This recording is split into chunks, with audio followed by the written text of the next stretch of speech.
अब एक पिछड़ा का बेटा एक बड़े राज्य का, जहां जगन्नाथ महाप्रभु निवास करते हैं, वहां का राज्यपाल बना है, तो भी इन्हें नहीं फूटे आंख नहीं सुहा रहा है। आरोप कौन लगा रहा है? रघुवर दास जी पर, जिन्होंने 5 वर्षों तक बेदाग सरकार दिया था, जिनके कार्यकाल में लैंड घोटाला हुआ, जिनके कार्यकाल में शराब घोटाला हुआ, जिनके कार्यकाल में अवैध खनन पत्थर का घोटाला हुआ।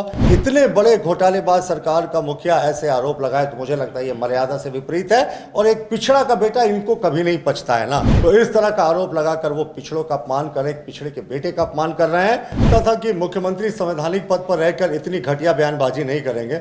और कितनी हास्यास्पद बात है, एक पिछड़ा का बेटा इनके गले नहीं उतर रहा। पहले पिछड़ा का बेटा जब प्रधानमंत्री बना तो इन्होंने उनके लिए क्या क्या गालियां यूज की, ये मैं दोहराना नहीं चाहता।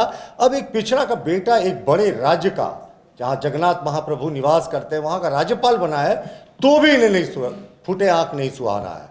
और ये आरोप कौन लगा रहा है कि भ्रष्टाचार हुआ? जो झारखंड के इतिहास के सबसे भ्रष्टाचारी सरकार का नेतृत्व करने वाले जो मुखिया हैं, वो आरोप लगा रहे हैं। आरोप कौन लगा रहा है? रघुवर दास जी पर, जिन्होंने 5 वर्षों तक बेदाग सरकार दिया था, जिनके कार्यकाल में लैंड घोटाला हुआ, जिनके कार्यकाल में शराब घोटाला हुआ, जिनके कार्यकाल में अवैध खनन पत्थर का घोटाला हुआ, जिनके कार्यकाल में अवैध खनन कोयले का घोटाला हुआ, ट्रांसफर पोस्टिंग का घोटाला हुआ, और हाल में बीज घोटाले की, माफ कीजिएगा, धान घोटाले की खबरें आई थी।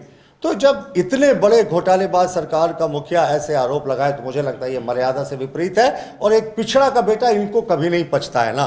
तो ये पहले भी जब पूर्व मुख्यमंत्री थे तब भी इसी तरीके का घटिया आरोप लगाते थे।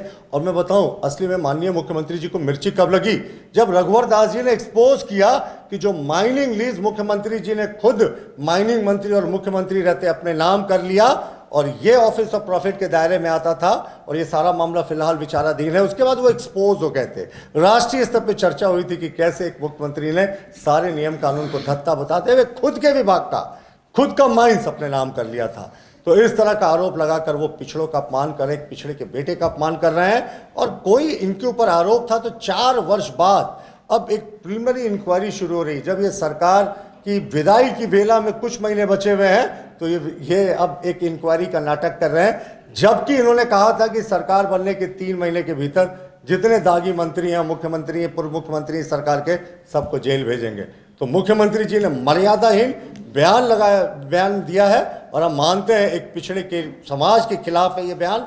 और एक भ्रष्टाचारी सरकार का नेतृत्व करना, नैतिकता और भ्रष्टाचार की बात करें तो अजीब बात है। बाबूलाल जी ने इसका बखूबी आज जवाब दे दिया, और बिल्कुल सही कहा कि इनको ना सोते जागते बाबूलाल फोबिया होता है। माननीय मुख्यमंत्री जी को मुझे लगता है, ये मेरा पर्सनल ओपिनियन है, हालांकि प्रवक्ता का पर्सनल ओपिनियन होता नहीं, पर हमें लगता है कि जो बाबूलाल जी ने एक डिक्लेरेशन किया है कि जिन्होंने भी भ्रष्टाचार किया है 4 वर्षों में, 5 वर्षों में सरकार के कार्यकाल खत्म होते होते, सब लोग ट्रायल के बाद होटवार के लाल कोठी में जाने को तैयार हैं। तो उसके बाद से माननीय मुख्यमंत्री जी के शायद दिन रात की नींद उड़ गई है।